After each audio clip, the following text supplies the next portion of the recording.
Te presento el curso El perfil de salida del alumno como palanca y herramienta para el cambio y la transformación de una institución educativa.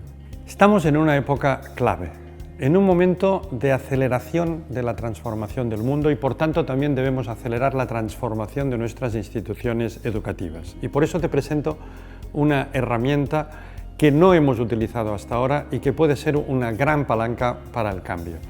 Definir conjuntamente con la comunidad educativa el perfil de egreso, el perfil de salida de nuestro alumnado. Se trata de darle contenido a palabras que muchas veces utilizamos. Queremos un alumno crítico, creativo, que sepa trabajar con los otros.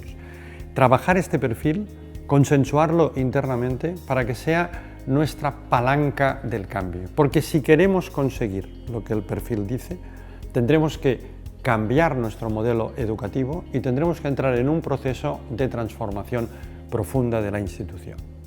Por tanto, en un curso de 25 horas online, combinando síncrono y asíncrono, con la certificación de la Facultad de Humanidades y Ciencias de la Educación de Mondragón Universitatea en colaboración con Reimagine Education, te ofrecemos la posibilidad de entender los elementos básicos de esta nueva herramienta y utilizarla en tu institución como palanca de cambio.